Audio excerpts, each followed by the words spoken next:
වදාළ ගරුතර මහා සංඝරත්නයේ අවසරයි. අද මේ මිල්ටන් කීන්ස් විහාරස්ථානයේ මූලිකව පවත්වාගෙන යන අපේ දහම් සිසිල වැඩසටහනේ 31 වෙනි කොටසයි. මේක මේ අද වැඩසටහන විශේෂ හේතුවක් නිසා අපි පවත්වන්නේ මීට මාස 6කට කලින් අපෙන් සමුගත් තිස්ස විජේසුන්දර මැතිතුමාගේ මාස 6ක ගුණානුස්මරණ පින්කමයි. ඒ වගේම එම මැතිනිය සාවිත්‍රි ඩයස් විජේසුන්දර මැතිනියට සුබ ප්‍රාර්ථනා කරන්න සුබ සෙත් පතන්නත් තමයි අද අදහස. හොඳයි, මේ වැඩසටහනට අපි සමග එකතු වී සිටිනවා මේ සුපුරුදු පරිදි විශාල හිතමිත්‍ර ගොඩක් ඉන්නවා අපිත් එක්ක. ඔබ සියලු දෙනාම සාදරයෙන් පිළිගන්නවා. එහෙමනම් අද විශේෂයෙන්ම තියෙන්නේ වැඩසටහන ඉංග්‍රීසි ධර්ම දේශනාවක් තියෙන්නේ. එහෙමනම් වෙන කිසිම විශේෂ කාරණාවක් නම් නැහැ. අපිට කියා සිටින්නේ ඔබටත් යම් අවස්ථාවක අපේ වැඩසටහනට සම්බන්ධ වෙලා මේ වගේ විශේෂ උත්සවයක් හේතුවක් සඳහා වැඩසටහනට මේ පවත්වන්න ඕන නම් ඒක දායකත්වය ලබා ගන්න කියලා අපි මේ කරුණාවෙන් ඒක දැනුම් කර සිටිනවා කාටත්. හොඳයි, එහෙනම් අද සුපුරුදු පරිදි අපිට බොහොම දයාවෙන් කරුණාවෙන් අපි සමග තුලා සිටිනවා අපේ මහා සංඝරත්නය. ඒ තමයි සිංගප්පූරුවේ සහ මලයාසියාවේ වාසිත ඩොක්ටර් Dato සුමනසිරි ස්වාමීන් වහන්සේ. උන්වහන්සේ තමයි අද ධර්ම දේශනාව පවත්වන්නේ, විශේෂ ධර්ම දේශනාව. ඒ වගේම අපට සුපුරුදු මාතර වෙවුරුකන්නල රජමහා විහාරාධිපති හිටපු අපේ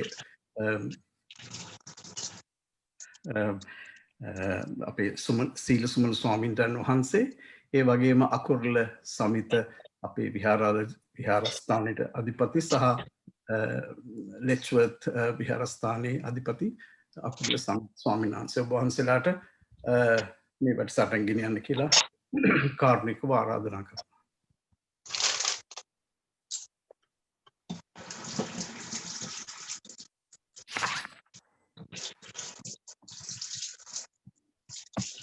අවසරයි හම්බුනේ.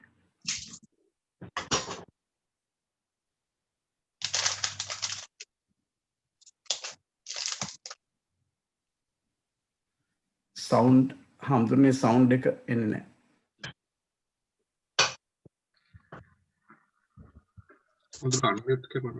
Thank you, Dr. Ajit De Silva. Teruwan Saranai සියලු දෙනාටම නමෝ බුද්ධාය. As usual, we are meeting for the Daham Sisila program Sunday evening. Today that we are hoping to have another special Dhamma talk. Especially Milton Keynes Vihara regularly hosts this special Dhamma discussions as a sponsored program that you all can join. This special program today being hosted by Mrs. Amali, Mrs. Surani and Mrs. Udayanthi in loving memory of their beloved father, Mr. Tissa Wijesurendra, who was a very famous Sri Lankan artist, actor, film director, film producer, and very renowned, eminent figure in Sri Lankan history of filming and arts. As children, together with their beloved mother, Mrs. Savithri Wijesurendra, they are sponsoring this special program in loving memory of Mr. Tissa Wijesurendra to mark his 6th Remembrance ceremony. Mr. Tissa Wijesurendra was a very humble, very simple person, and he was himself a true Buddhist.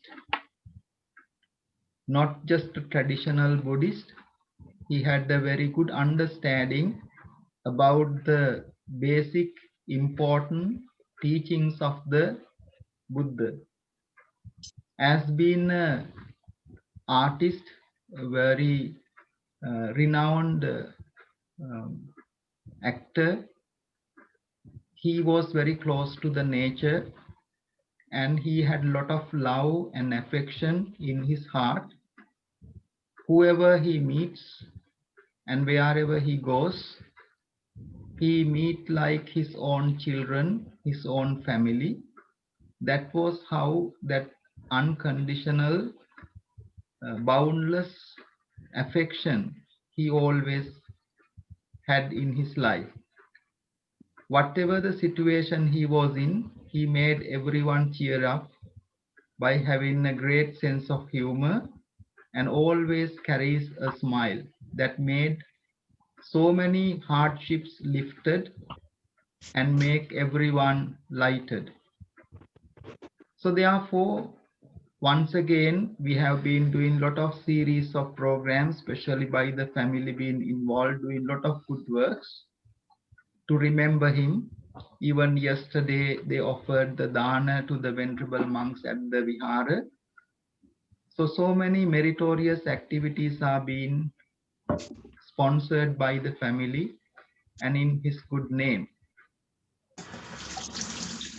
When we speak about Mr. Tissa Wijesurendra, even a small or young or adult, anyone in Sri Lanka knows him very well, because he was not just famous, he was very popular as a humble person, great example, and also gave hand to many young artists, many people to flourish in their life.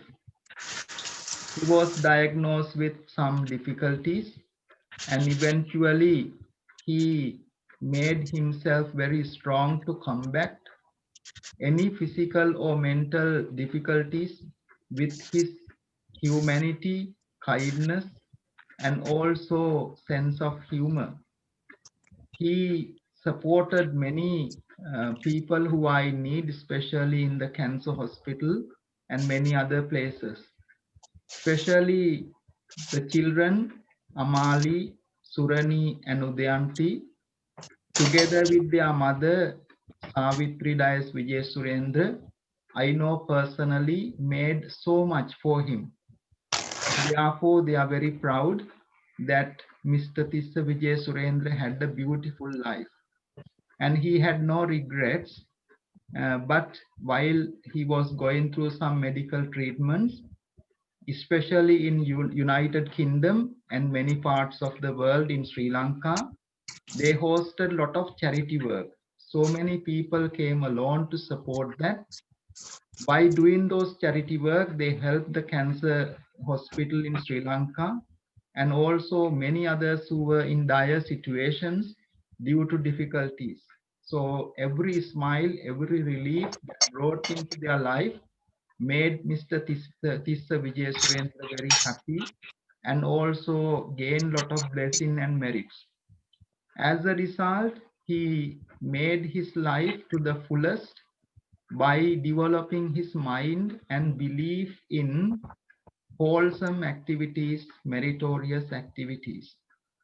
So therefore, once again, as the Milton Keynes Buddhist Vihara, we are very happy to host this special program in beautiful memory of a much loved human being. He was a great human being in Sri Lanka. We are very happy to host this program in great name of humble human being, Mr. Tissa Wijesurendra, a world-renowned artist in Sri Lanka. To start this program, I would like to welcome our most venerable Dickwelle Seelasumana Thera, the retired principal of Vidyathunga College in Wevurukannala Matara, Buddharaja Maha Vihara. Also, our guest speaker today, a great scholar who has traveled extensively many parts of the world, given a lot of talks and made a lot of effort to walk into many parts without any limitations to the race or religion in true humanity. And he was a well-renowned speaker who has even obtained over 3 doctorates from 3 universities and studied in over 5 universities. By just saying the name, most of you already know the guest speaker today, and he is most Reverend Dato Sumana from Singapore, Malaysia. So I very humbly and very respectfully, with my palms together, welcome our most Reverend Dr. Dato Sumana to this Dhamma program. And I'm very grateful for accepting our invitation on behalf of the family to make this special talk, deliver this special talk today.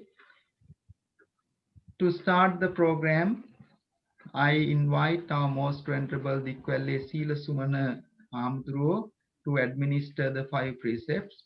So today the program is being sponsored by Mrs. Amali, Mrs. Surani, and Mrs. Udayanthi, the daughters of Mr. Tissa Wijesurendra.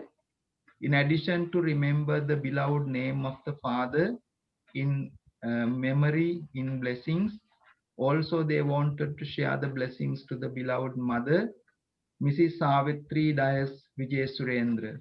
Now, please say sadhu, sadhu, sadhu, and say 3 times Namo Tassa to observe the 5 precepts.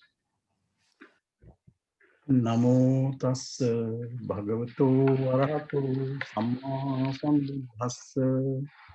Namo tassa bhagavato arahato samma sambuddhassa. Namo tassa bhagavato arahato samma sambuddhassa. Buddhaṃ saraṇaṃ gacchāmi. Buddhaṃ saraṇaṃ gacchāmi. Dhammaṃ saraṇaṃ gacchāmi. Dhammaṃ saraṇaṃ gacchāmi. Saṅghaṃ saraṇaṃ gacchāmi. Sangham saranang gacchami. Dutiyampi buddhaṃ saraṇaṃ gacchāmi. Dutiyampi buddhaṃ saranang gacchami. Dutiyampi dhammaṃ saraṇaṃ gacchāmi. Dutiyampi dhammang saranang gacchami. Dutiyampi saṅghaṃ saraṇaṃ gacchāmi. Dutiyampi sangham saranang gacchami. Tatiyampi buddhaṃ saraṇaṃ gacchāmi. Tatiyampi buddhaṃ saranang gacchami. Tatiyampi dhammaṃ saraṇaṃ gacchāmi. Tatiyampi dhammang saranang gacchami. Tatiyampi saṅghaṃ saraṇaṃ gacchāmi. Tatiyampi sangham saranang gacchami. Pānātipātā vīramani sikkhapadang samadhiyāmi. Pānātipātā veramani sikkhapadang samadhiyāmi. Adinādāna vīramani sikkhapadang samadhiyāmi. Dinnadana Veramani Sikkhapadang Samadhiyami.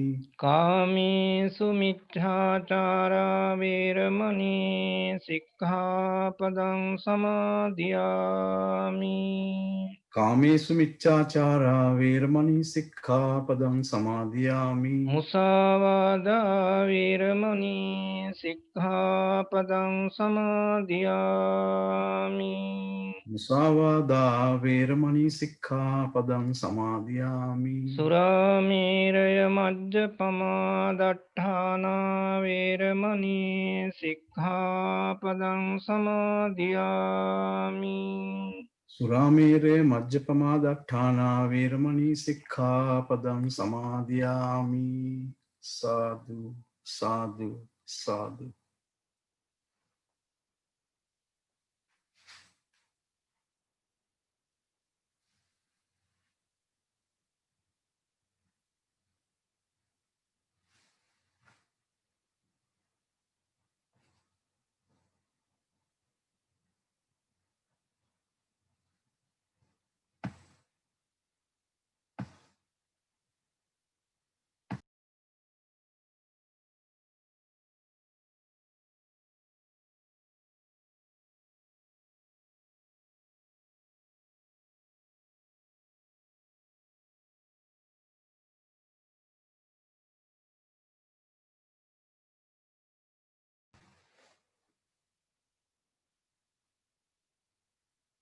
Hamduni sound එක ඇහෙන්නේ නැහැ. Now I would like to invite our Reverend Dr. Sumana Nayaka Thera to deliver the Dhamma sermon today. Reverences, sisters and brothers in the Dhamma. My effort today is to spell out the topic provided, the nature and functions of the mind, by the sponsors of this program. This is not just a traditional banner, but how to discuss how we could understand the topic as taught by the very Buddha word, Buddha Vachana, in the Sutta Pitaka during his 55 years of preaching ministry. As a research student of the 5 universities, I had the fortune to study historically, critically, and comparatively all traditions of Buddhist philosophy and remain faithful to only what the Buddha has said as Dhamma Vinaya, the Sutta Pitaka and the Vinaya Pitaka. Historically, the Sutta Pitaka deals with all essential aspects of Buddhist psychology, which has its own map or system. It need not be a duplicate of Western psychology or Indian psychology. Because of his Brahmanic background, the Buddha did use terms that people understood, but he gave reform meanings to suit the Noble Eightfold Path for happy living here and now, and later to realize Nibbana. His teaching was timeless, good for all times and climes, universal by character. So that at one time in the world, 1/3 of the world population believed in the Buddha Dhamma. Buddhist specialists have developed Buddhist psychology as a full-fledged subject today, which is not a copy of theoretical analysis of the classical psychology that most of you know, but notions of human psychology based on the very word of the Buddha. Whatever later traditions of Buddhism, I will not entertain as the Buddha word, Desitang Lapitang Buddhang. In this regard, let me draw your attention to Emeritus Professor Wijesurendra, the first Vice Chancellor of the University of Colombo and later Professor Emeritus at Peradeniya University. For 12 years, I had the benefit of listening to him and Professor Malalasekara, the talks in various places in Colombo. My professor, W.S. Karunaratne, was a student of both professors, especially of Malalasekara. All these three were class 1 world scholars in Pali, Sanskrit, and Sinhala, which entails Buddhist philosophy. All three had doctorates from the University of London. Professor Karunaratne taught me for 7 years at diploma level and a BA special, the first monk to do so in the English medium in the history of Kelaniya University, earlier called initially as Vidyalankara University. We were taught Buddhism not in the traditional way. We were taught to be logical, rational, as by that time I had already finished reading the Tripitaka in 3 languages, Pali, English, and Sinhalese. And to our young mind, the most attractive was, of course, the Kalama Sutta. The gist of the Kalama Sutta, for those of you who have not read or have forgotten, I just remind, the Buddha says, not to accept anything by mere hearsay, just because you heard it like that. Not to accept merely because of tradition. So there are 10 points coming, very interesting, how you can make value judgments. The third point, not to accept anything just because it is coming by report or by records. Not to accept anything just because it is similar to your way of thinking or scriptures, your books, religious books. So when the Buddha says this, it also involves Buddhism. So the Buddha has given such freedom to make judgments according to evidence and data, which are useful but not simply technical. Now say for instance, he says, don't judge according to simple logic, mere logic. Logical understanding is important, but mere logic, no. Why? In logic, you say, for example, wherever there is smoke, there is fire. But we know today, by other types of means, scientific and otherwise, we can create smoke without fire. He also says, do not accept merely by considering the appearances, not even accepting the Buddha of a thing or a person, or simply because something that you hear agrees with your preconceived notions. So these are very refined kind of rational judgment the Buddha has given to make a valid judgment when you come to a proposition, how to critically understand. But last and not least, the 10th point, he says, don't accept the teaching of somebody because it seems acceptable and simply because it is told by our teacher. He could be a monk. Ma samano no garu. No wonder because of this wonderful kind of freedom, the great German scientists in the philosophy of existentialism, Nietzsche, a great thinker as well, he said, Buddhism is 100 times more realistic than other religions.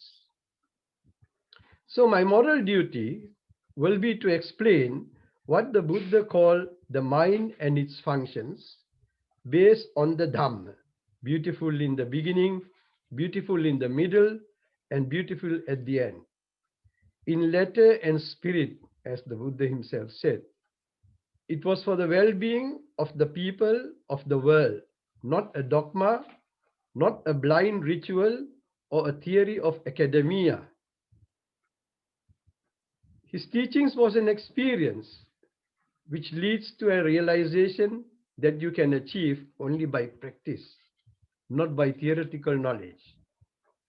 Professor Wijesurendra, in his book in 1961, small tiny book, Buddhist Concept of Mind, he noted, this is why I want to draw your attention to him, what he says on the mind. He says, Buddhism is the most psychological of religions. Even ethics and logic in Buddhist philosophy are studied from the psychological standpoint. This remains the fundamental characteristic of Buddhism throughout all its stages of historical development. He further says, there are some who believe that this trait is confined to the Abhidhamma Pitaka. That means about the mind in Buddha's teaching. But it is not so, he says. Confined to the Abhidhamma Pitaka and the subsequent later literature, not the original Sutta Pitaka or the Buddha's Dhamma, which is called the Dhamma Vinaya. So Professor Wijesurendra says, no serious student of the subject can agree. He cannot agree with such an opinion. The principal doctrines regarding the nature of man's mind are to be found already, he says, in the early dialogues ascribed historically to the master himself, as preserved in the major books of the Sutta Pitaka, such as the Digha Nikaya and the Majjhima Nikaya. Professor Wijesurendra concludes, in fact, it may be asserted without the slightest fear of contradiction that the later Buddhist books show no idea that is fundamental to the religion which is not found in the early Nikaya books.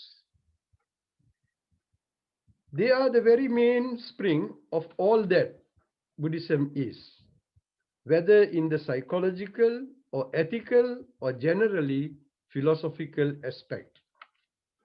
So it is clear that the Buddha's teachings or words not found in the Abhidhamma Pitaka. In fact, but the Buddha himself never even used the word Abhidhamma.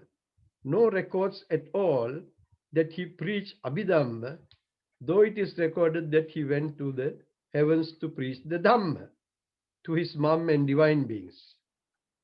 History during the Third Buddhist Council records in the year 250 BC, the beginning of Abhidhamma coming into existence in Bihar state capital, Patna.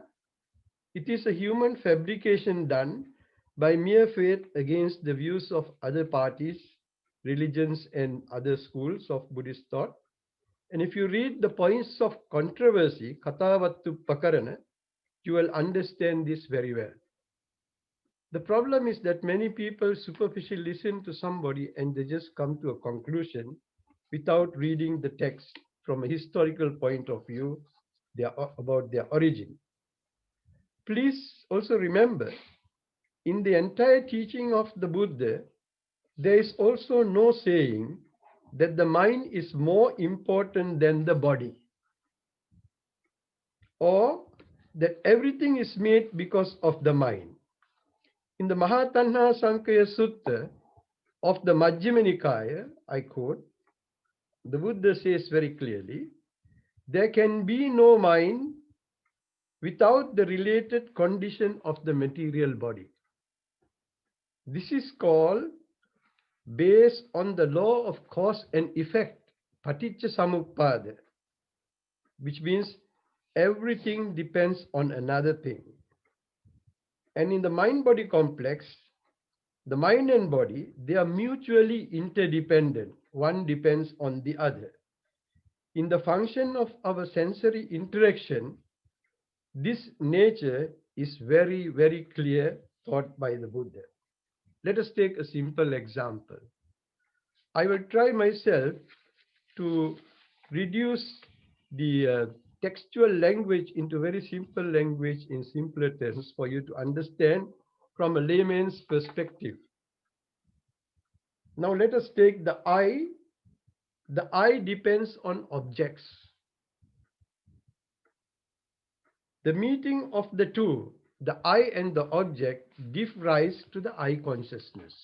From your eye, you see an object, and after seeing the object, you get the eye consciousness, Chakku Vijnana, the consciousness that comes because of the eye. Likewise, the ear consciousness, the nose gets the nose consciousness, the tongue gets the tongue consciousness, the body and the mind depend to their relevant party, they get the kind of consciousness. to say that Buddhism is only mind-based, without objects, or totally a subjective world without the objective world is a big misunderstanding. Then to say that Buddhism is a form of idealism against materialism, just a mere thinking kind of a world, a utopia, say for instance, is also wrong. Being the middle way, Buddhism excludes any form of extremism, like basically extremism of pleasure and pain, as you know, Kama Sukha Likanu Yoga and Atta Kilamatanu Yoga. Totally, mind-made matter is often established like philosophy. In simple terms, mind depends on the body and vice versa. We have to explain this again so that you are in track with that. The body depends on the mind. When this is the case of interdependence, that or this object has no real 100% own character. I need to explain this to you. When you are depending on something, you cannot define yourself as the single person with the same character and traits and that you have an identity. This is a bit of a philosophical issue, but never mind, try to learn something new. Now say for instance, I am the speaker. I am the speaker because you are the listener. But if I stop talking, or if you stop listening, then I will stop talking. Then I won't be the speaker because you will be the speaker. So therefore, we have to understand the identity of a person comes because of the interaction. All these labels we give are only temporary.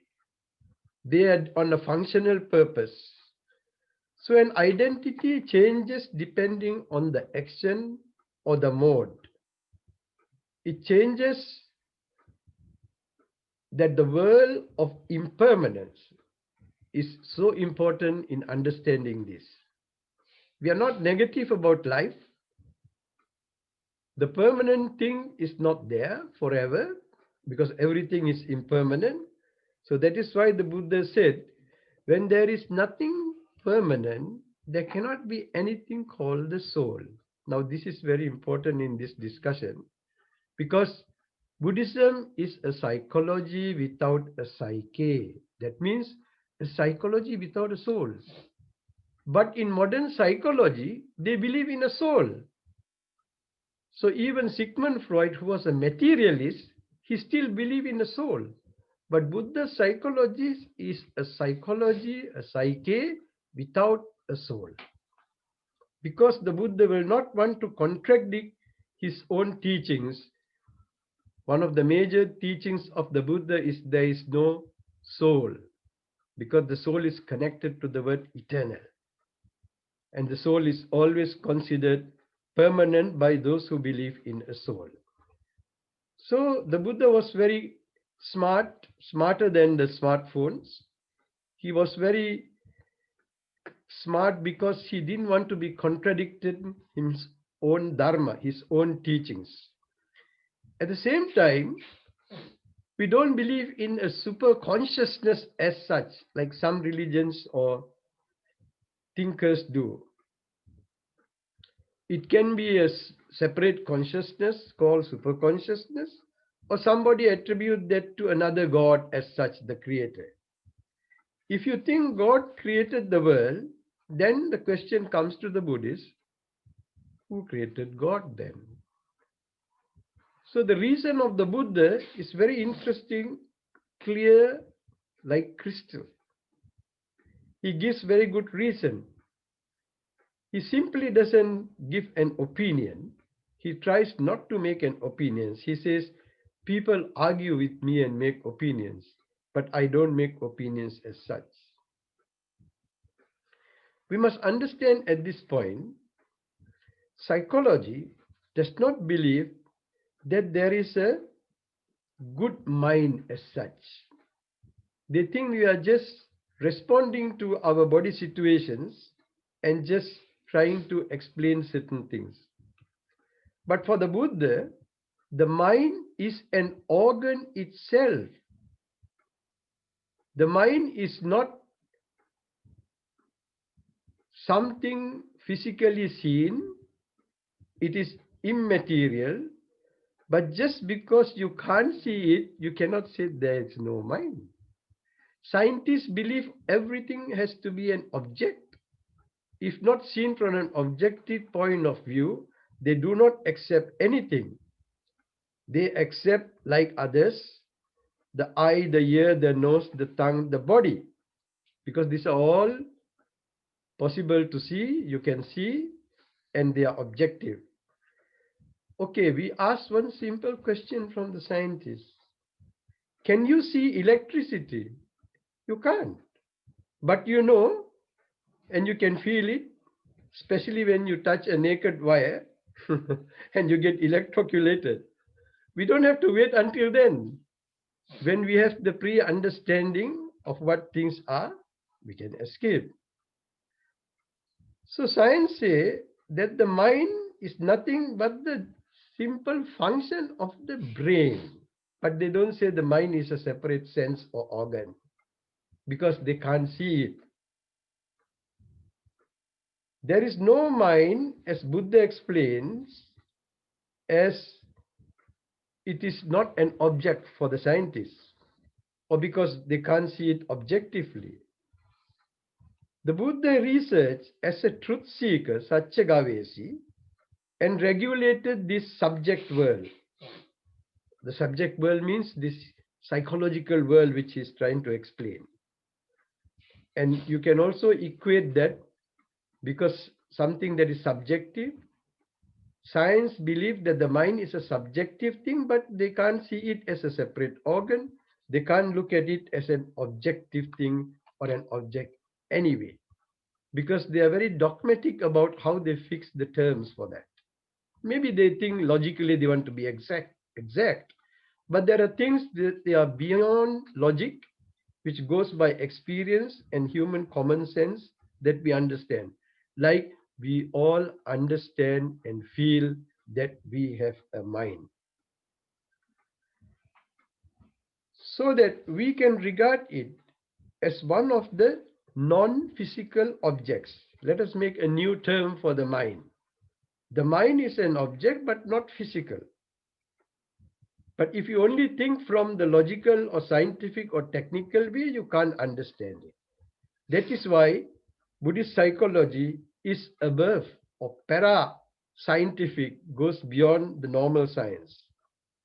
So, we accept the mind as one of the non-physical objects among other objects. Though we can't see from our naked eyes. But Buddha had divine eyes. He could see. And if you develop the divine eye, you could see the mind.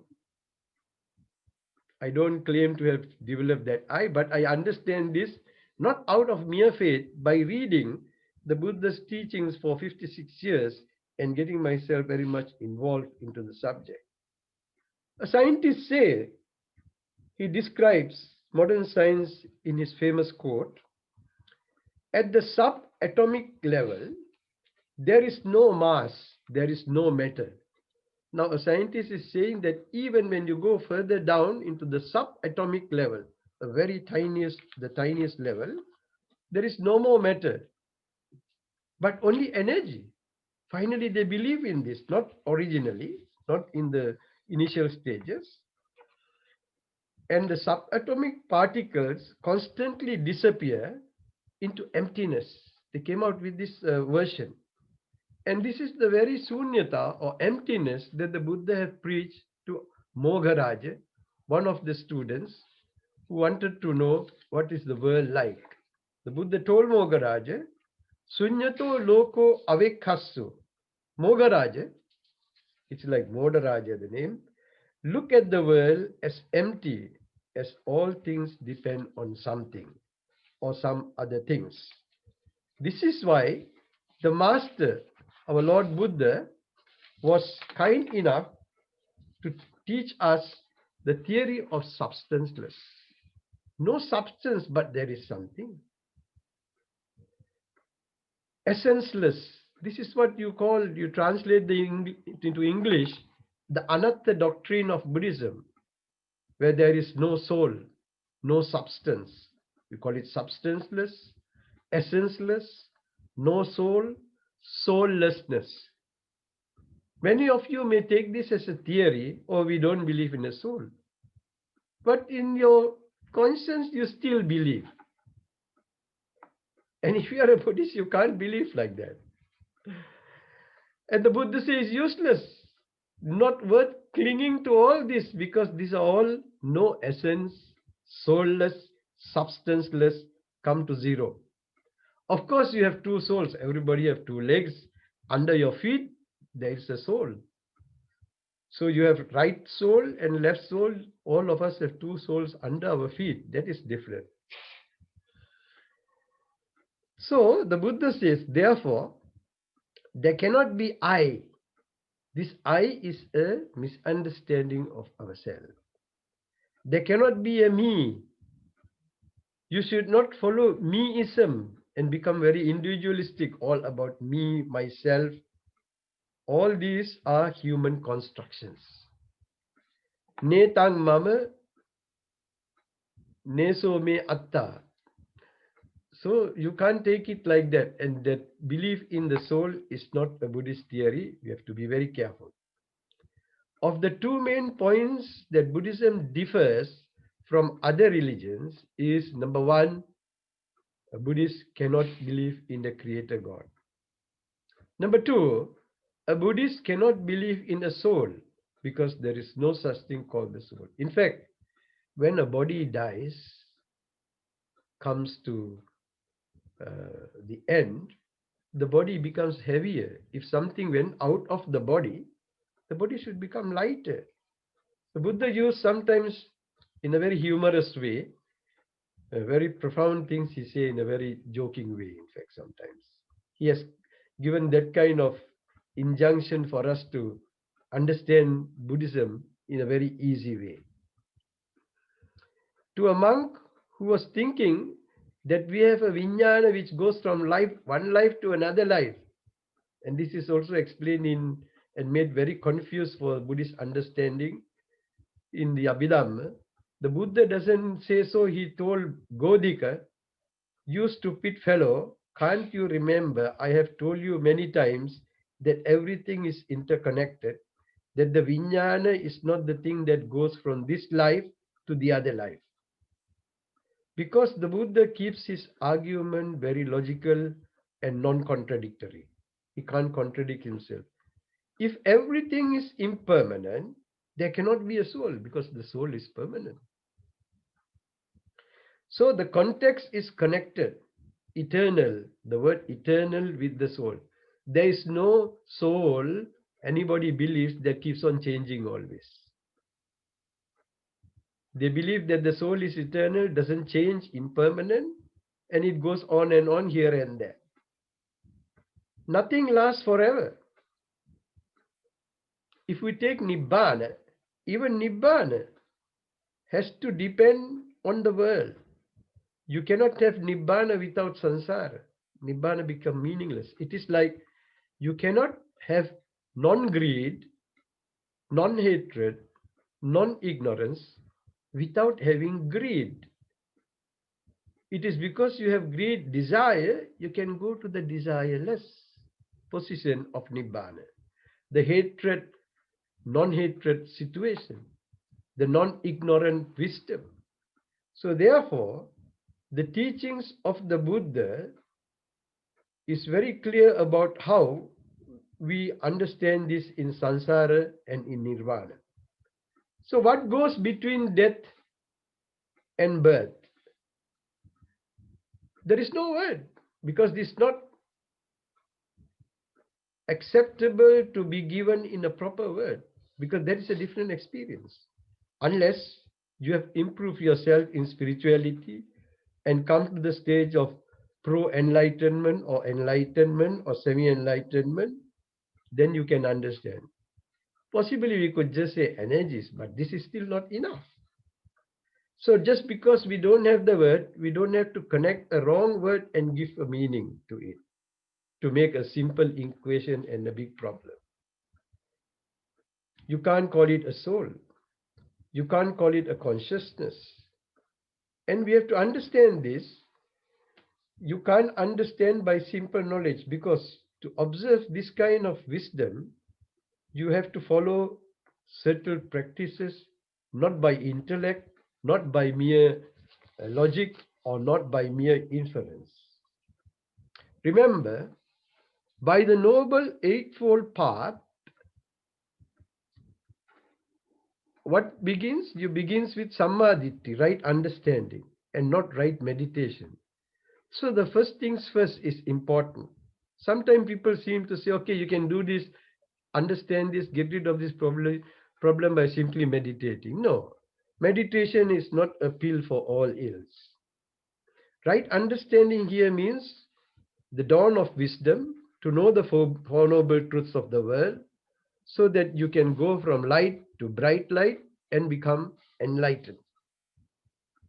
Say, for instance, there is in our NHS, which is interested in meditation, B.L. Rogers, who writes on Buddhist thought, I quote, he says, not to limit Buddhism to just one part, Buddhism is a boundless source of tools, technologies, ideas, and practices for human health and well-being. And another professional, Nigel North, says, Buddhism is a chameleon religion. Remember Boy George's song, Kama, Kama, Kama, chameleon? You come and go. So Buddhism suits to different situations in different ways, because 45 years of preaching of the Buddha is a very long time in a human life. Jesus Christ did not even have 3 years to preach. So that exists in many forms. And he says, Buddhism has no beliefs. Instead, it has teachings. So the Royal College of Psychiatry in the UK since 2011, they use directly Vipassana meditation as a therapy that benefits people with mental health problems. The Buddhist way is not technical, it's empirical. That is why the chemistry scientist who had 20 patents in chemistry, Kuchenberg, calls Buddhism an empirical science. We can understand from our experience. His student, Dr. Dato, used to attend my Buddhist realist seminars for 12 years in Berlin. So through him, I got to know more about Kuchenberg. Another quotation from Wayne Dyer, he says, in quantum mechanics, he's an author who has written 40 books on self-development. The study of material at the subatomic level, you get down to the tiniest levels. When they take these particles and put them in particle accelerators and collide them, quantum physics discover there's nothing there. There's no one home, no ghost in the machine. So on the Buddha's point of view, the mind is not the brain. The brain is not the mind. There is a connection. But the master have made clear that the mind is an organ that pervades the entire body. Wherever there are sensational nerves, that is why we sometimes in our normal talks we say, doesn't matter, never mind. Mind and matter comes in human simple experience. We don't have to go to very deep psychology if you really understand this. So by experience, if you can realize, you don't need those theories. The mind and body is interrelated. To look physically for the mind in the brain is like looking in the radio or TV. You're looking for the announcer called Surani. Where is Surani? You can't see. In the radio, I mean. So the mind is the sixth sense organ. It is beyond our naked eyes. You normally see from one dimension. The mind is not a concept. It is a reality in our day-to-day life. Our eyes see things, but the eye cannot see the eye unless you go to a mirror. So let me tell you a short story.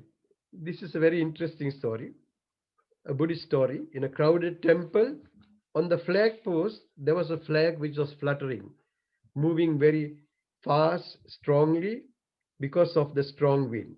So one monk said to the crowd, "Oh, the flag is moving because of the wind." Another monk came and argued, and he said, "The flag is moving not because of the wind, but because of the flag." So there were big arguments on this. The Grand Master came and told, "Look,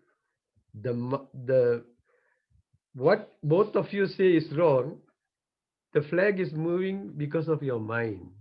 So this is a different way of interpretation to show how words can mislead to make conclusions. Like we say the sun rises from the east, but we know that this is not a fact.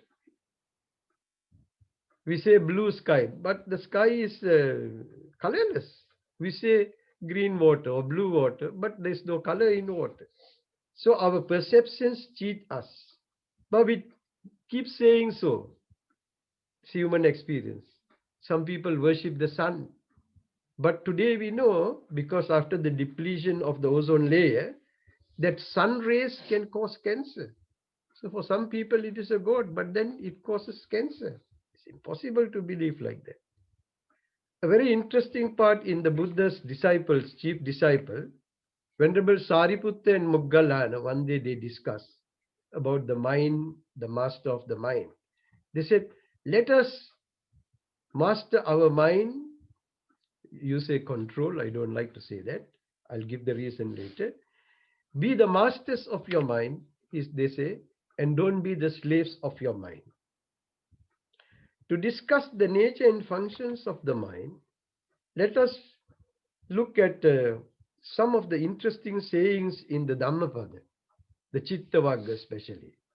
There the Buddha says very clearly, "Pandanang chapalang chittang durakkang dunnivarayang." The mind is fickle, it jumps here and there, unsteady, difficult to guard, difficult to repress. That's where the control story comes, because Sigmund Freud tried all these methods. You normally say control. So what the Buddha says, if you train your mind and guard your mind, that wise person is like a fletcher, the man who makes bow and arrows. And especially when he makes an arrow, he has to burn it in the fire to make a precise, sharp one. So likewise, you must make your mind into the test of fire and understand it by sharpening it and by seeing the exact points in a very refined way. Do not control the mind. Understand the mind. That is the Buddha's word. Meditation is not mind control, but meditation is to observe and become totally aware with mindfulness. Remember, why not control? Because in every control, there is a hidden anger. No one likes to be controlled, so everybody dislikes control. So there is anger. That is why the Zen Buddhists, they say, tame the mind. They use a better word. Tame the mind, which is like a bull. Now another verse in the Dhammapada, like a fish taken out of its water and thrown upon the land, so does the mind flutter. The mind jumps here and there, keeps on jumping to and fro, back and forth, and very rapidly. So therefore the Buddha says, do not let passions overtake your mind. The Tathagata shows the way to guard our thoughts.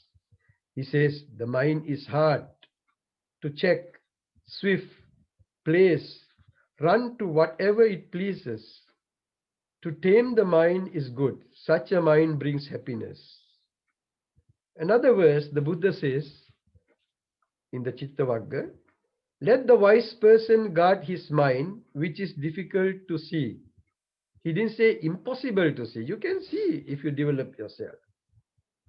Like some people can see the invisible man. Some people can see spirits. Isn't it? The mind is extremely subtle, dashes wherever it wants to go. The Buddha says it is extremely subtle, sunipunang, very prudent, we put in English terms. And it dashes wherever it likes to go. You have less control on it. So the goal of Buddhist psychology is total realization of oneself. You become your own psychologist. You don't need psychologists. You become your own psychoanalyst. You don't need psychoanalysts. Psychoanalysts made a lot of problems. I have seen in my patients, especially in Italy, they come and tell me the psychoanalyst says so, and every psychoanalyst say the same thing. They don't have the flexibility of dynamism that person to person change by character tremendously. Though we are all human beings, nanatta satta, nanatta kaya. The Buddha has explained this very clearly.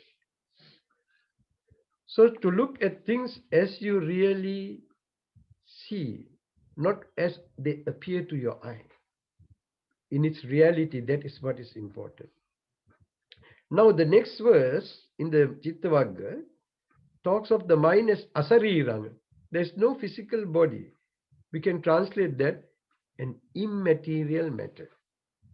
The mind that has no matter, it's an organ, it is immaterial. So that makes it clearer than simply saying form, which is one of the main ingredients of this psychophysical complex, mind-body complex.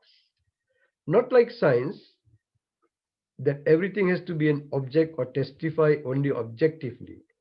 The mind's innate nature is mental. We have to understand it's a mental field. The Buddha admonished that there is the brain. It's one of the 32 parts which you can use to practice the meditation of the body. There is a story for this bodiless phenomena verse. In the days of the Buddha, an uncle and nephew, in Sri Lanka, uncle and nephew means UNP, uncle-nephew party. They became monks. So one day the nephew received 2 pieces of cloth. He presented one to his uncle, who is a sadhu now, who is a monk, but he's rejected because it's too valuable for him. This made the nephew angry and unhappy. So he planned to give up robes and to go back to lay life. He was fanning his uncle with a fan. As he was doing, it was hot summer, he was daydreaming. So what happened in his dream, as he was thinking that I will sell one cloth which is now with me and buy a she-goat and earn some money and eventually give up the robes and get married and would have a son. Then I would like to pay back a visit to my uncle who is a monk with my wife and child. But on the way, my wife would accidentally kill my child. He keep on thinking like this. And I may get angry and beat her. So in his dream, he took the fan and beat his uncle. He struck on his uncle. The uncle looked at him and he understood the mind of the nephew and brought him back to his senses.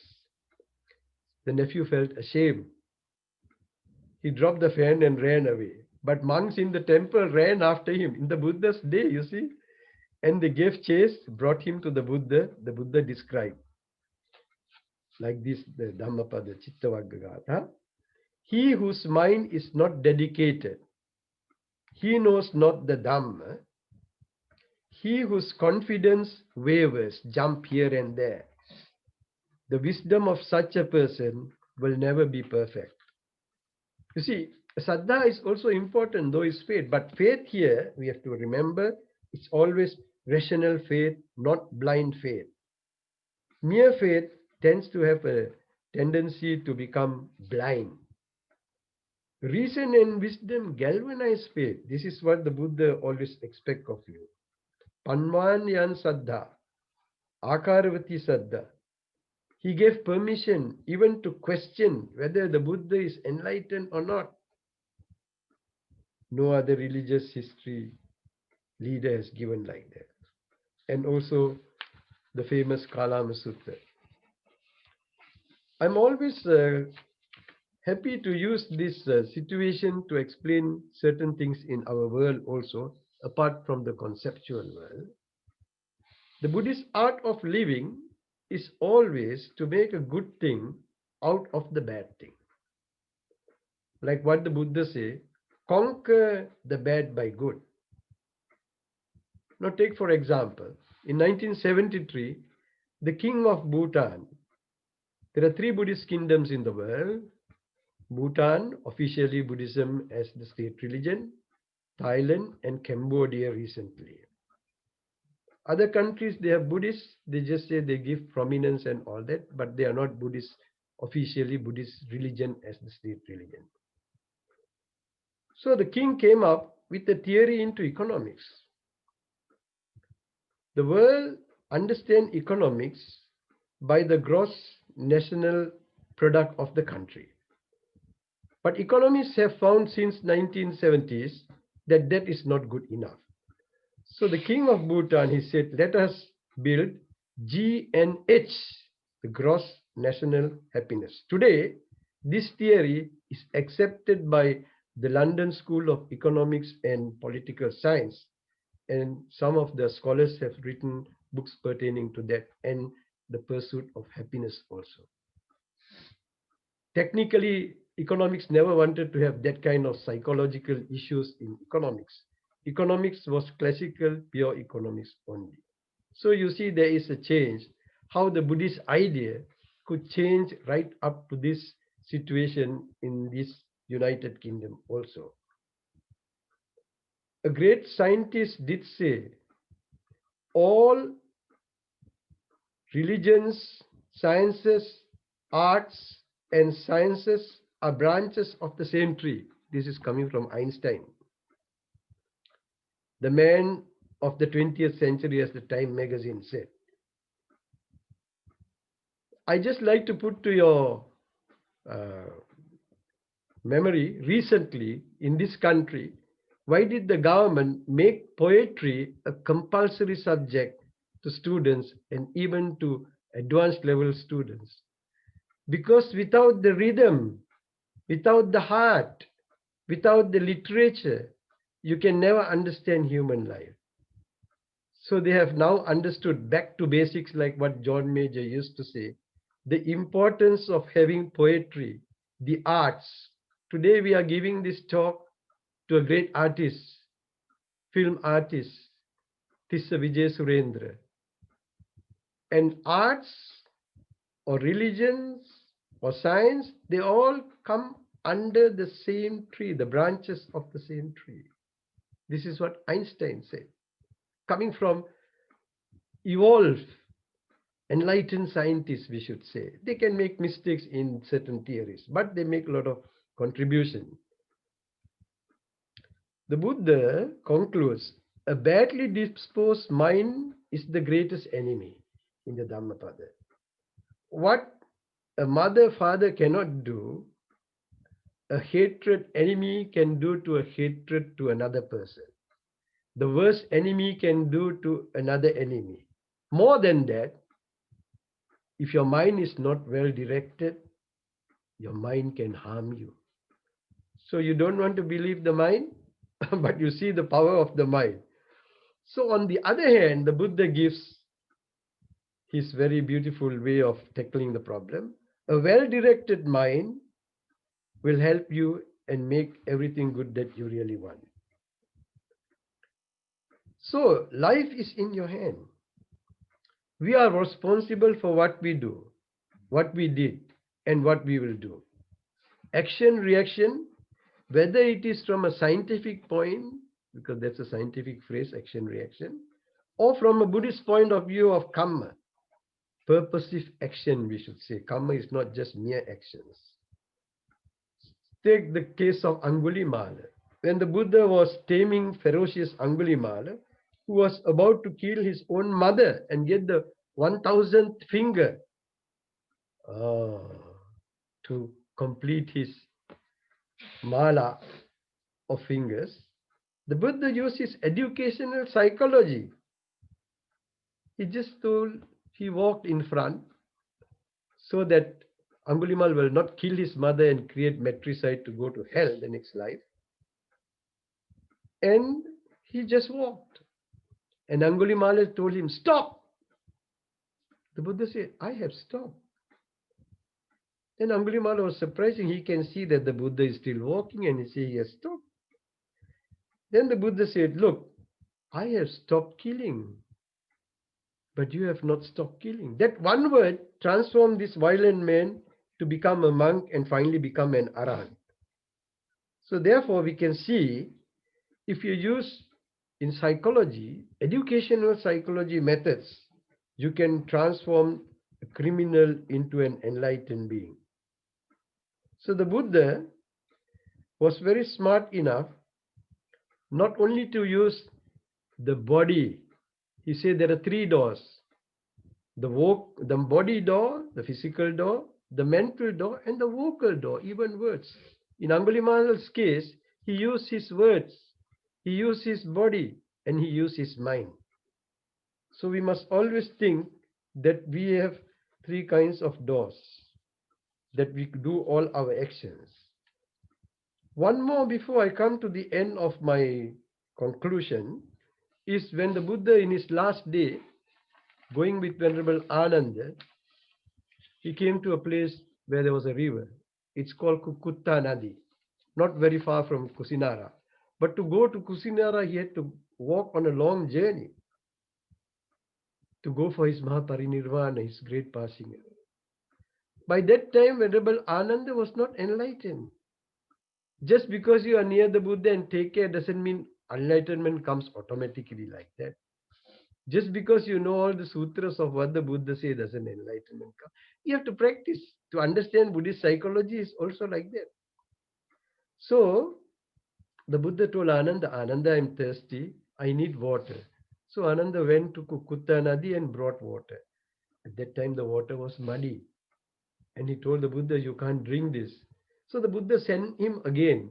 It was like going and coming for more than 1 hour. 3 times he sent him, so that Ananda understands that the Buddha implies this is how you get your mental, physical, vocal development. Even when the first council was going to start, Ananda was not enlightened, not an arahant. So the Buddha's system is very careful to look at a person as a whole, to know their limitations, to give at the right time for the right problem, the right kind of psychology. Psychology must have a functional purpose, arthakriyakaritva, not just a technological, technical issue. So therefore, we can understand how compassion, in the case of the Buddha, is used as a very important word. How sympathy, empathy, to understand emotions is important, especially in a time like this, when you're taking care of senior citizens who are mostly isolated. You need to be very careful and see that things are working out properly. Because not only at the conscious level, at the unconscious level, positions of flight or fight can always come up. So therefore, we need to understand the Buddha's science of how we can come up with our problems. Sisters and brothers in the Dhamma, I think I have taken up my time, which was given to me 45 minutes. And I wish all of you who have listened and also to read more into the teachings of the Buddha, not just to say that you are a Buddhist because you are born to a Buddhist family. In the spirit of the late Mr. Tissa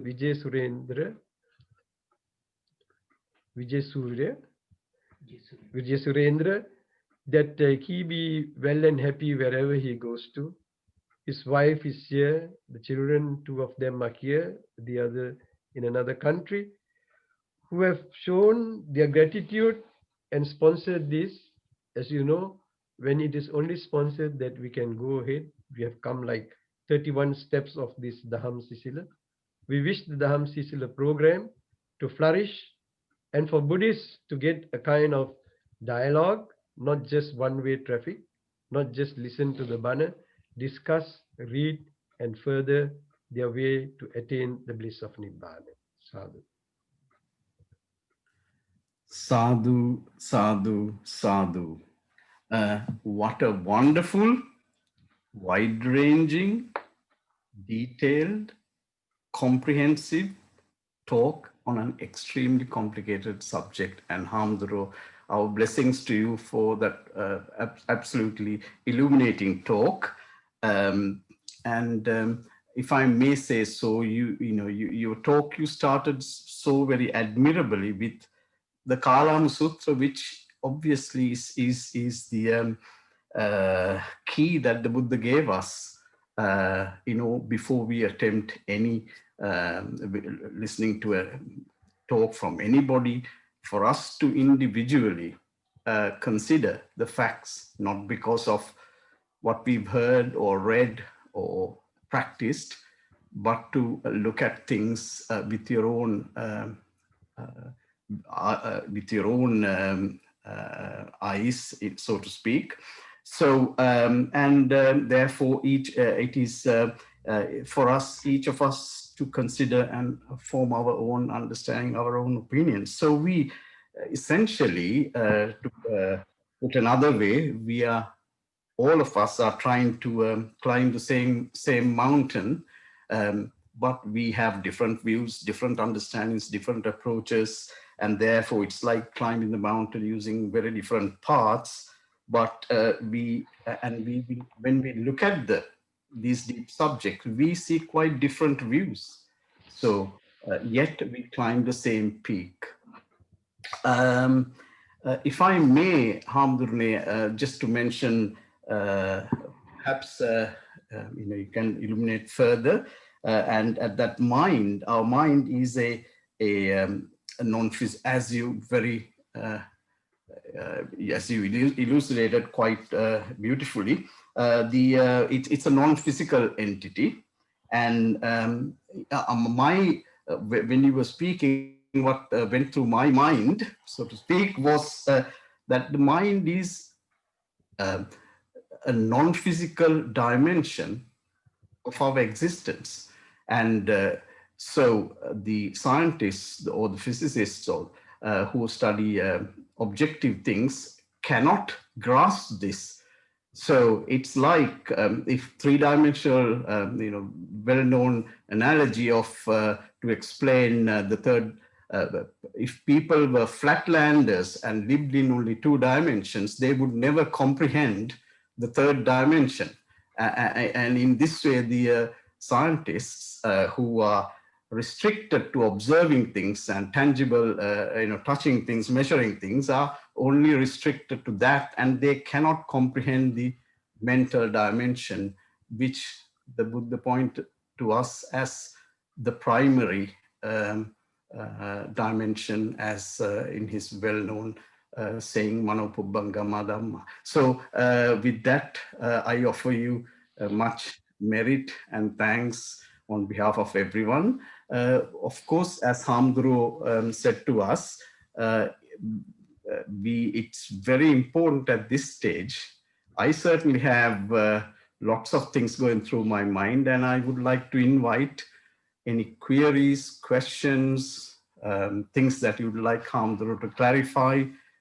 Please speak. Do not think, this is a very trivial thing, or this is a very little thing, I'll be embarrassed to ask this. Please do so, because that's how we clarify things. Any little thing that you'd like to ask, please go ahead, and you can either unmute yourself. If Tushanta, you have allowed that, people to unmute themselves, or you can send a text via chat, Please go ahead.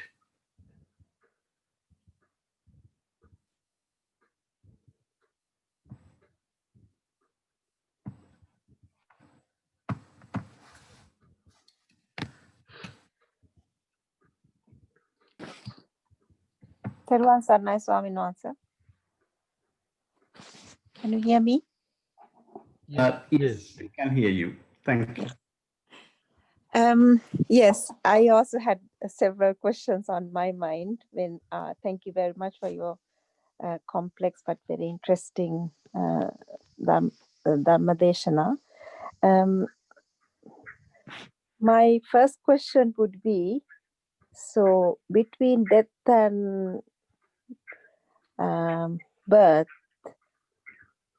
if you not say any word or anything, if it is not an energy, so how come this, whatever it is, just going into a body, not necessarily a human being, according to whatever that we do, how would that happen? I mean, how can the mind be in this, whatever the body? I mean, is it connected, not connected? So those are some of the things that which sort of crossed my mind. You see what the Buddha says? He says there are three conditions for a birth to take place. The union of the parents, that the mother was in the right time, and the coming of the person who is going to be born. But he doesn't give a term there. You understand? I did say possibly we could say energies, but that is not sufficient enough. To understand what is between death and birth, at your dying time, if you understand, then you will understand. When we are living with our limited one-dimensional way of thinking, we can't understand that. That is something beyond. There are questions like 10 questions, the Buddha say, leave them aside. Because with our 5 sensory knowledge, we cannot understand what is happening in the 6th sense. They are extrasensory dimension. For extrasensory dimension, you need to be somebody evolved and enlightened to understand that. But what is important, the Buddha say, we have a lot of suffering in our life. Just get rid of suffering. Don't go into these 10 points of avyakata, things that brings no good to you in your life to develop your life. You understand? So that is why many confusion have been created because of trying to go into a field that the person is not enlightened to try to understand that. Not understanding that won't make you not become Sotapanna, Sakadagami, Anaga. If you know Anicca, Dukkha, Anatta, you are at the right point. You understand? There are limited in our language systems. That's why you need something like meta language. Wittgenstein said like that. So that comes only in enlightened beings, not in ordinary people. Thank you. My next question, Swamin Wansa, is, so when we do kusala and akusal, what do we do to our mind? Say again? When do we do kusal and akusal, what do we do to our mind? No, you make yourself happy because these are all good merits to make your life happy. You don't have to connect that when you are born, what is going to happen, how you are going to be born. You do good, you get good. Good begets good, evil begets evil. And this is the law of nature, not only Buddhism. As you sow, so you reap. When you do good things, you get good results. This can bring you back here to this world. You can take you to heavens. We have 6 heavens, not just one. Yeah. You can be happy with all your good actions. Okay. You wanna? Thank you, Hamdun. Yeah, I take it it's Dr. Ruvini who's speaking. It was me. Yes, yeah, thank you, Dr. Ruvini. Did you have any more questions to ask? Because you're obviously a specialist in the field, so... Let me just hold on. I'm sure others have questions. I'll come back. Okay, thank you. So please, I think Amali would like to ask something. Amali, can you unmute yourself? Yes. Okay, thank you. Actually, I have a question maybe related to Dr. Rovini's question. So if we don't, as she says, when we die and we pass on and our vinyana, I think it's quite complicated to see whether the vinyana is our mind, or because it says that we carry our gati, it says gati bead, like our characteristics and what we do into our next life. So how does that get connected if we don't, if we think, okay, mind doesn't exist as a... We don't say mind doesn't exist. A mind exists, but not in the form that you say. It doesn't mean the Yeah, vinyana, because a vinyana cannot go just by itself. There must be the material aspect also. Vinyana is only consciousness, which is the mental aspect. The unit, the synthesis of mind and body, or something extra that goes in, we don't know. And what we don't know, we shouldn't assume by giving different terms and names that we know. Do you understand? If it is just the vinyana, a mind which is going to your mother's womb, you will be born like a different person, not a human being, because you need a body.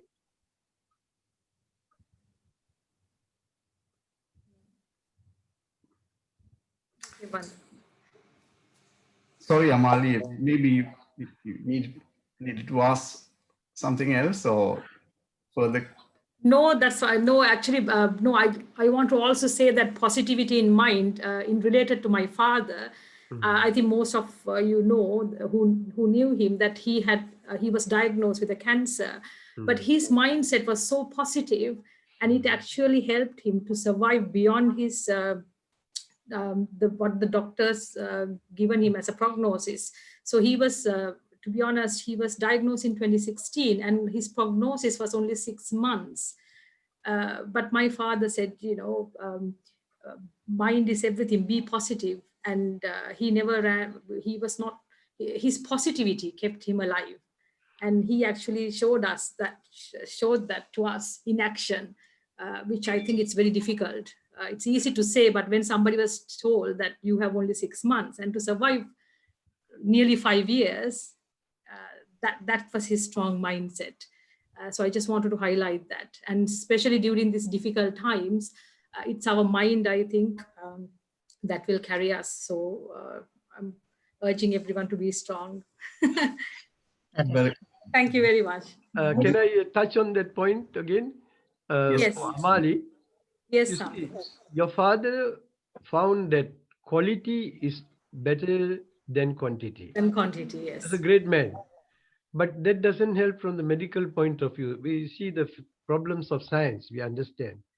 When science cannot explain, when our technical knowledges cannot explain, when our one-dimensional way of looking things can't explain, don't try to explain. Leave it like that, yeah. Just be happy of the good things that you have done. Count your blessings. You'll be happy. Thank you, Handrene. I'm sure there are several with questions or things to clarify, ask. Please go ahead. Annie, I think she want to ask a question, my daughter. Yes, that's fantastic. Absolutely nice to see interest amongst the younger generation. And what's your name? Savinia. Savinia, welcome, and very nice of you to ask a question. Please go ahead. Are there more than 5 senses in our body, like that we use in our everyday lives, and more? Yes, that is the mind, the sixth sense. In normal education, you learn the 5 senses only. But the Buddha have added, and some other religions also have added, the sixth sense, that is the mind. The mind is an organ like the eye, but you can't see the mind, but you can feel it. That's why you say, never mind. And you can say, it doesn't matter, not only the body side, not only the physical side. Don't believe in what you just simply see from your eye. You look at the sky, you see the sky is blue color, but it's not really blue. Your eyes can cheat you. On a hot summer, you drive the car, you can see water on the tar road. but there's no water. It's just the heat that evaporates. You understand? So there is illusion in life. Yeah. Don't trust your eyes 100%. Thank you. Thank you so much for I asking. got a question as well, my son. Sorry.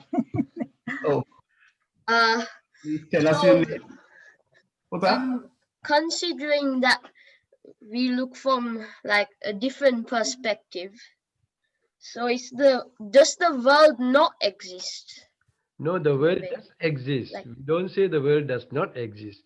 Those people who say the world does not exist are idealists. They think everything is mind-made. But the Buddha says Oh. mind depends on the body. What is mind-made partly is physically or bodily made as well. So the world exists. The world is not an illusion. The world is there. The Buddha says, I call daytime, daytime. I don't call daytime, nighttime. Like some of the teachers at that time say, oh, daytime is a wrong way. So the Buddha is a realist. He called a shape, what you call the spade a spade, like that. Yeah. So was very realistic in his way of understanding. The Buddha did not accept that the world is an illusion. He understood that there are a lot of illusions in the world, including people's ideas and other things, but that the world exists, yes.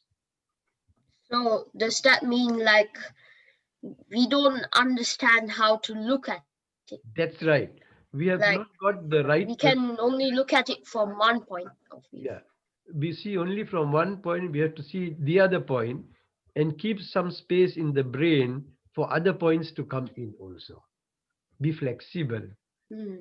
Yeah. Then you get more knowledge and more wisdom. Then you can see more dimensions. What a wonderful, wonderful question. Puta, may I ask how old you are? 13.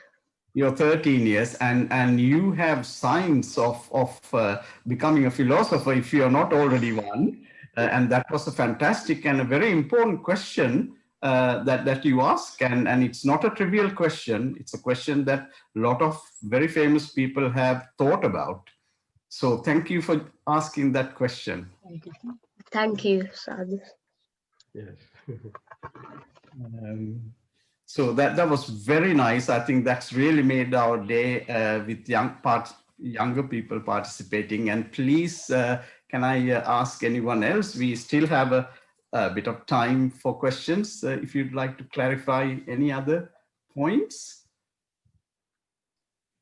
please go ahead.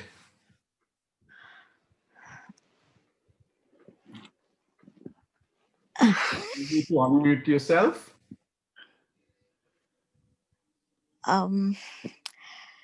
If the mind depends upon the body and the body also depends upon the mind, so is mind an activity of the body?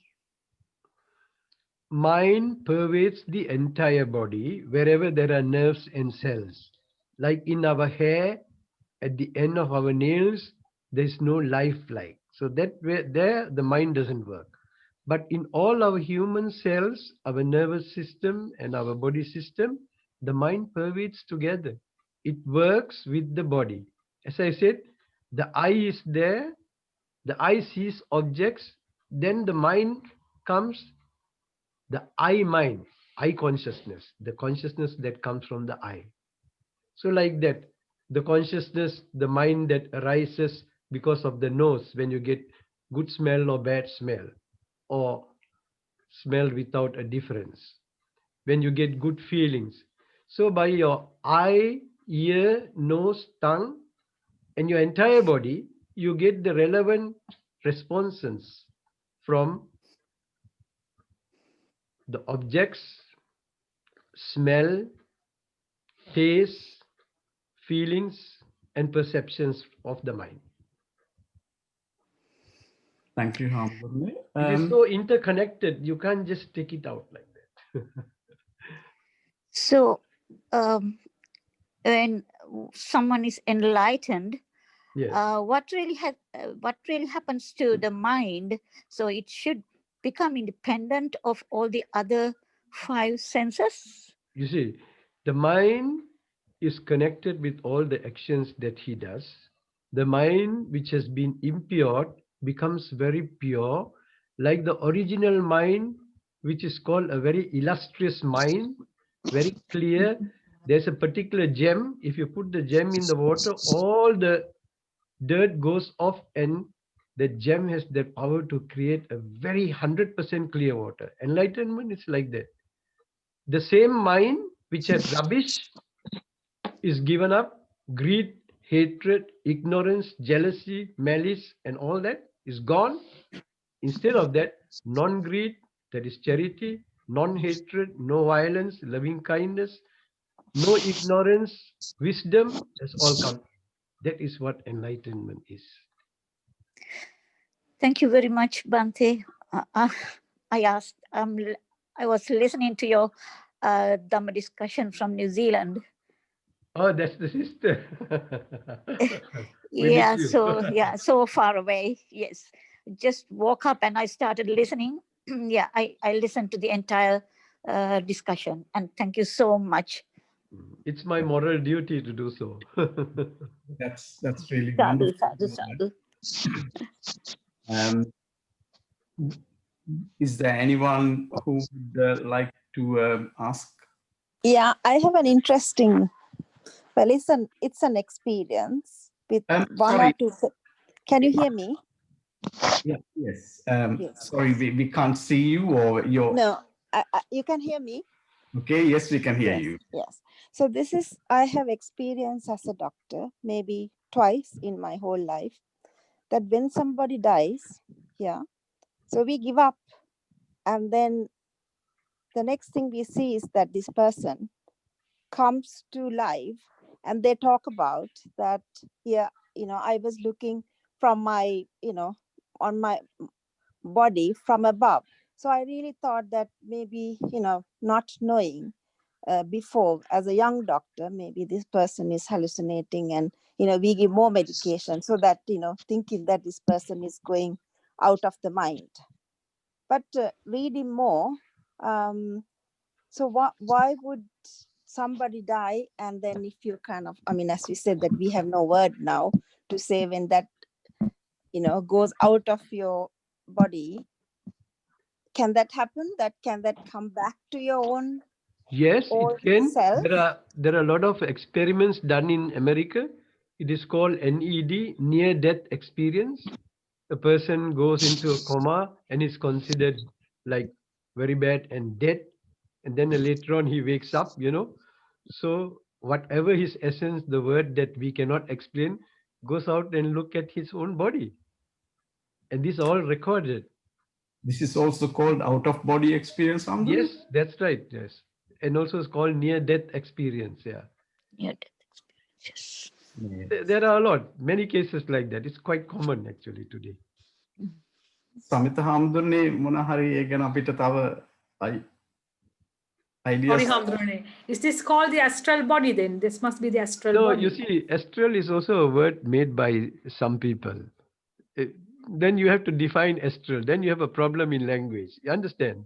So that's why we didn't want to use those terms. But I could say it's something like an astral body, if I don't just use the word astral. Yeah. Because a technical term which we use, we have to be responsible for what we use.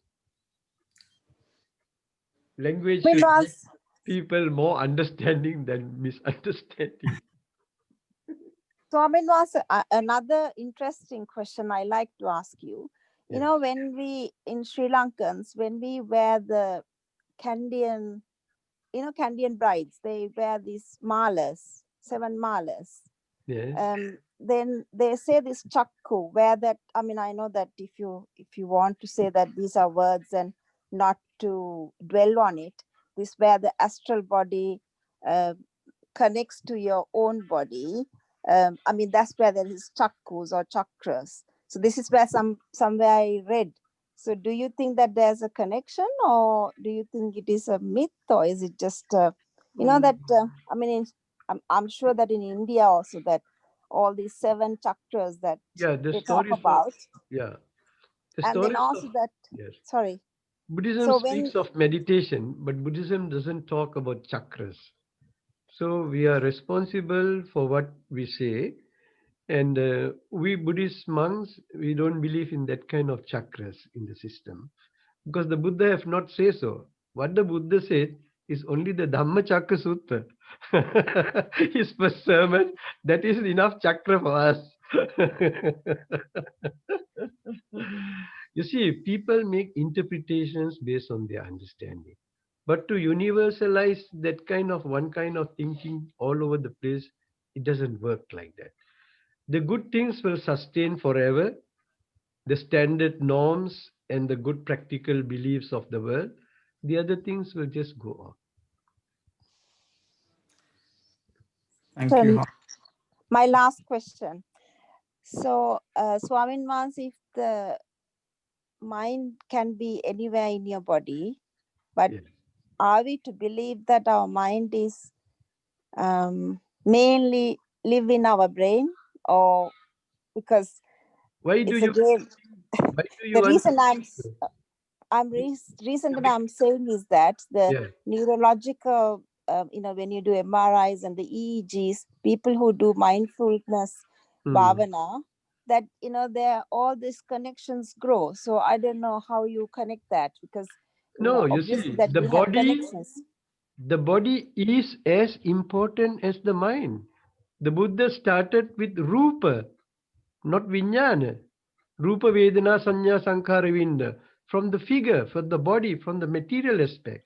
And when he teach meditation, he started from Kayanupassana, mindfulness of the body first, then you go to the mind later.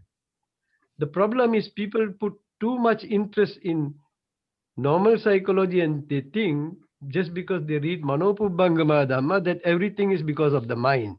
This is a wrong idea. This is not a Buddhist idea. The mind is supreme to the Chetasikas, to the thoughts, but not for everything. The body is as well important. Without a physical body, you cannot have a mind. This is clear, as I first mentioned, from the sutra in Majjhima Nikaya, Maha Tanha Sankhya Sutta. You can't say the mind is more important than the body. That is not Buddhism. Buddha always looked Kaya Chitta, or the mind and body connection, as equally important, and he didn't give precedence to one and lesser to the other. If Hamdurne, if I Thank may, you.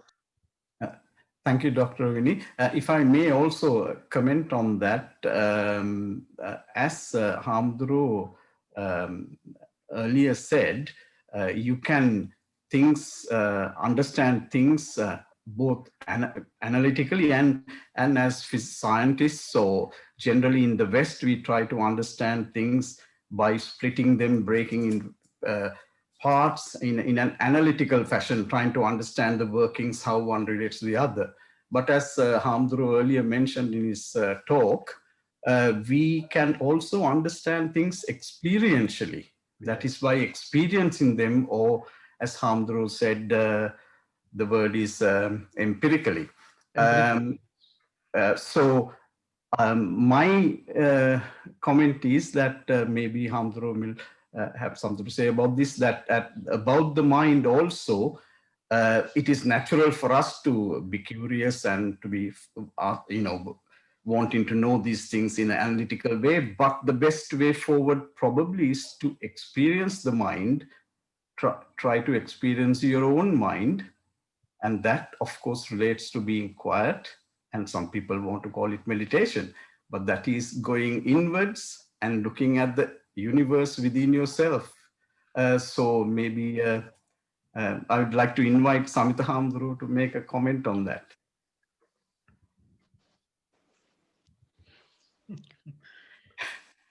To get a different perspective of the Dhamma, slightly.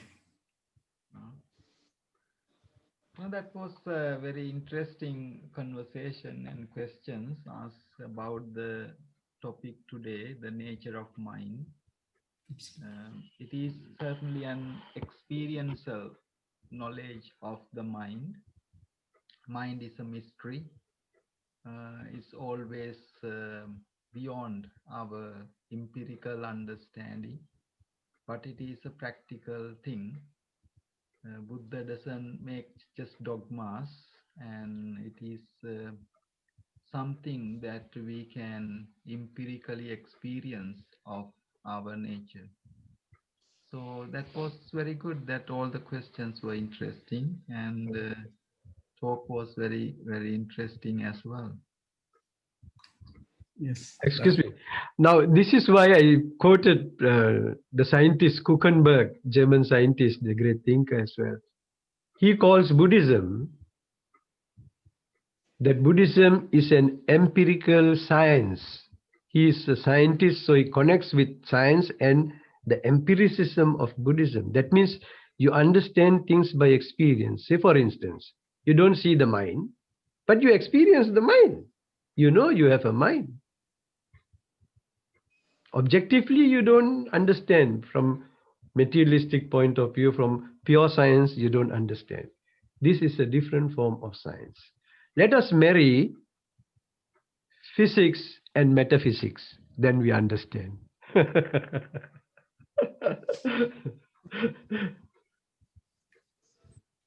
So, are there any other questions?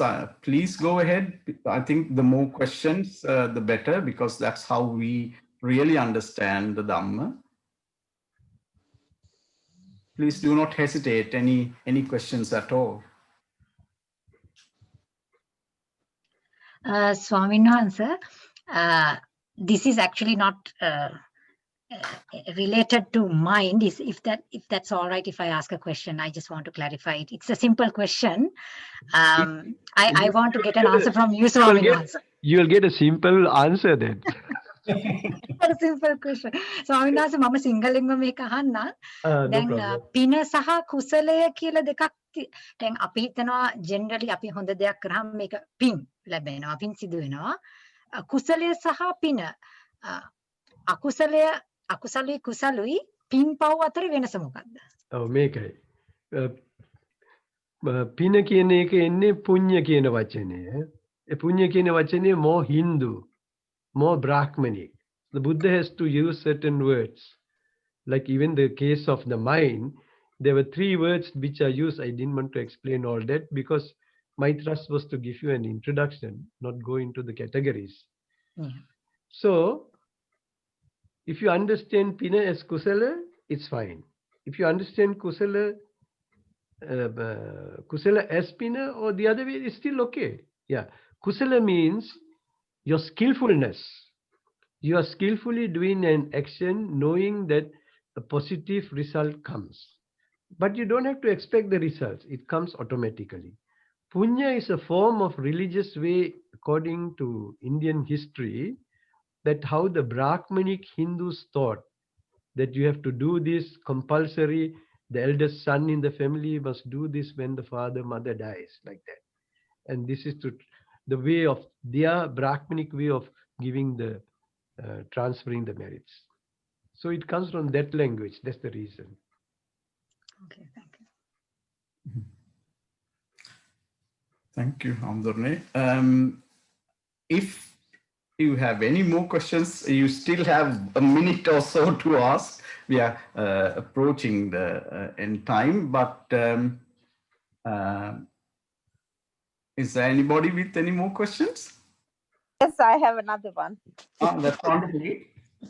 Swamin Wahanse, can you please give me an example of taking the mind or chitta in the Rupa, Vedana, Sanya, Sankara, Vijnana, please? Yeah.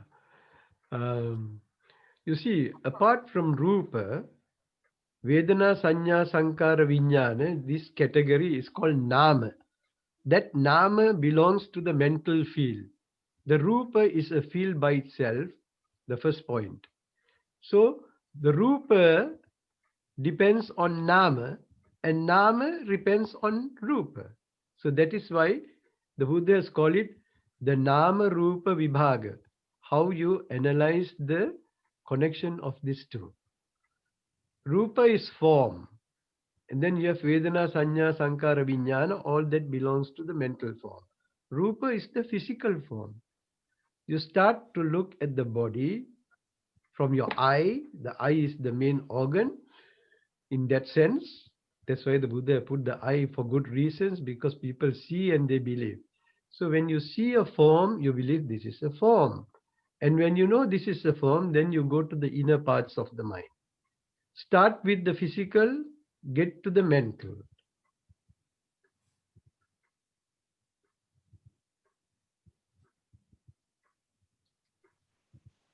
Thank you. So if there aren't any more questions, then we will move on to the Anmodana. Yes, we'll do that then.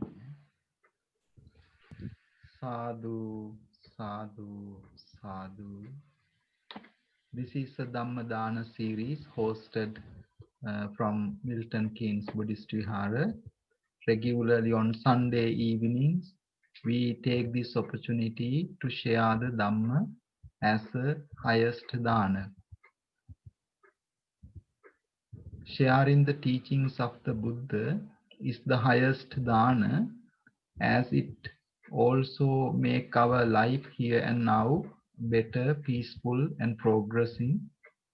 It also helps our journey of death and birth cycle called samsara. That is why it is the highest dana.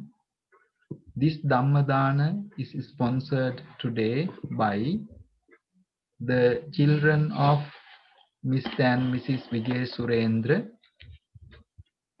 Mrs. Amali, Mrs. Surani, and Mrs. Udayanthi, together with their mother, Mrs. Savithri Wijesurendra.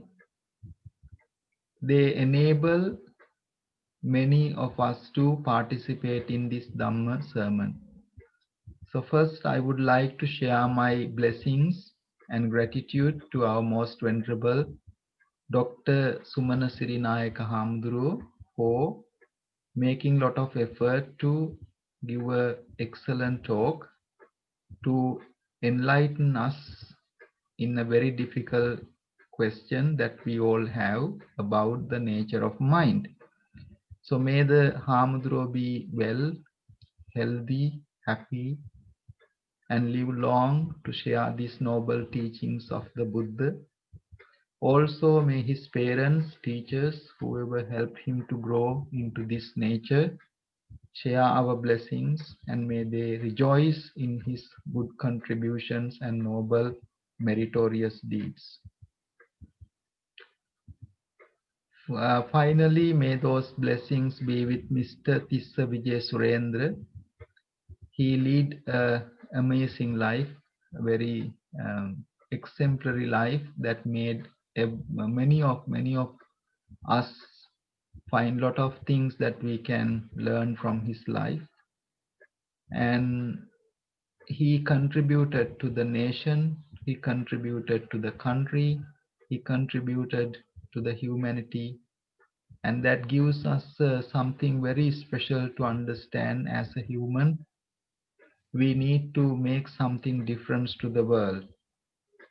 As a result, he may have worked too hard and eventually find some difficulties physically, but even those difficulties were overcome by his meritorious deeds, good deeds, and also good values even in the Buddhist teachings. Stepping into that steps of the loving parents, the daughters of Mr. and Mrs. Wijesurendra are also being a great contribution to the world. So something that Mr. Wijesurendra would ever delight, rejoice when he think he has 3 beautiful children who has made the culture and also the tradition, even the teachings of the Buddha very alive. Not only that, but he made himself proud and very happy. Not only the children of him, and even the grandchildren are also doing very well. And we just heard that witness that they were asking very interesting questions. And so therefore, something that would grandfather, Mr. Tissa Wijesurendra, would be rejoice, no matter whether in the past or future, he would have been very happy to see you that you are growing. And in addition, that I would like to mention that Tissa Wijesurendra, Mr. Tissa Wijesurendra visited our temple, spent a lot of time here with the monks, and it was like a little bit of a film or teledrama when he was around. He was making jokes and keeping us warm and happy, and we feel like watching a film. His life himself is a wonderful way to live. And I want to mention that especially being in the United Kingdom, Amali Nona, Surani Nona is being part of our Buddhist temple, Milton, Keynes here, and they are being a great strength to our community, and especially being a committee member. So they extend their full support, spend a lot of time to build this temple and to make this temple available for us. So I take this opportunity to think of that merits, kusal, to transfer your parents to, especially to your beloved father, and also wish your beloved mother, Mrs. Savithri Wijesurendra, all the good health and happiness. So with that, I would like to share our merits with all the devas, and may devas rejoice in our blessings and return their good blessings, especially to Mother, Mrs. Savithri Wijesurendra, also to the children, grandchildren, the family, and all the friends. So many people attended to this live Dhamma stream. So may they all equally share the blessings, and may the devas protect them all. Also to our most venerable monks who attended to this Dhamma sermon, be blessed by all the devas. Bearing that in our heart, to the last, not to the least, may the blessings of the devas be with all in the whole universe at this difficult time of coronavirus and pandemic.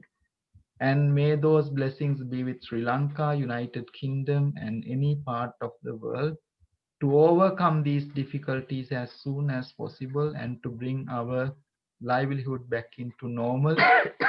Bearing this in our heart, let us share our merits with devas together. Akasattha ca bhummattha deva naga mahittika punyantang anumoditva chiran rakkantu sasanang. Akasattha ca bhummattha deva naga mahittika punyantang anumoditva chiran rakkantu desanang. Akasattha ca bhummattha deva naga mahittika punyantang anumoditva chiran rakkantu mang paranti.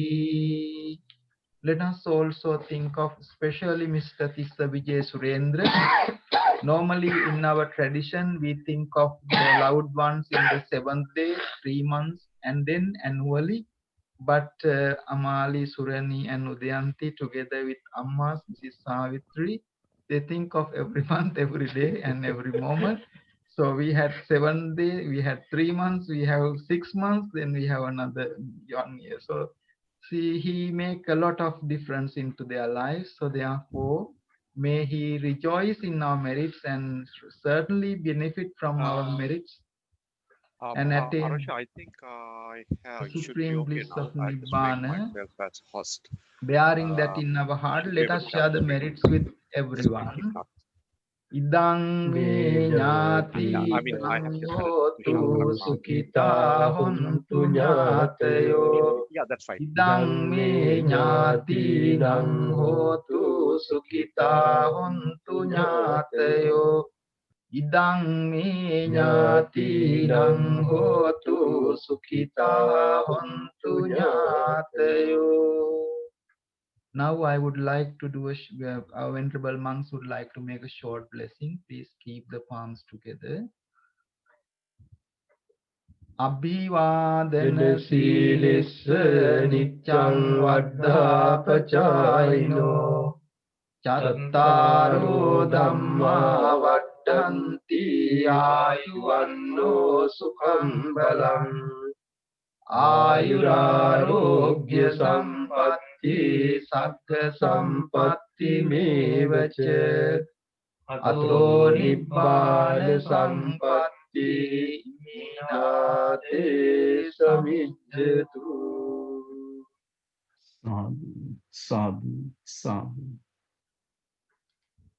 හොඳයි. අපි එහෙනම් කවුරුත් එකතු වී මේ ස්වාමීන් වහන්සේලා වන්දින ගාථාව කියමු. තුෂාන්ත ඒක දාන්න පුළුවන් නම්.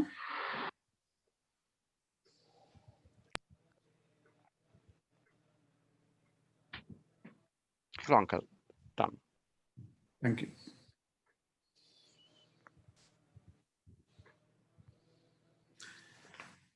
Okasa vandhami bhante maya katang punyang samina anumoditabhang samina katang punyang maihang databhang sadhu sadhu sadhu anumodami okasa dwarattena katang sabbhang acchayang kamatame bhante okasa kamami bhante dutiyampi okasa kamami bhante tatiyampi okasa kamami bhante.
සාදු.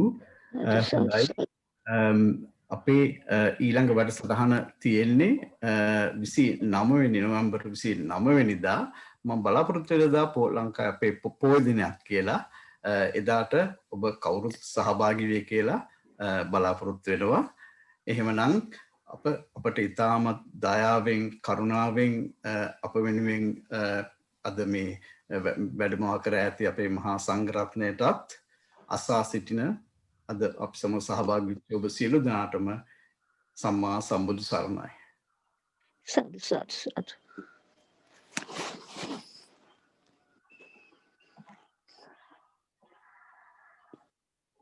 හරි තුෂාන්ත ඉවර කරන්න පුළුවන් දැන්.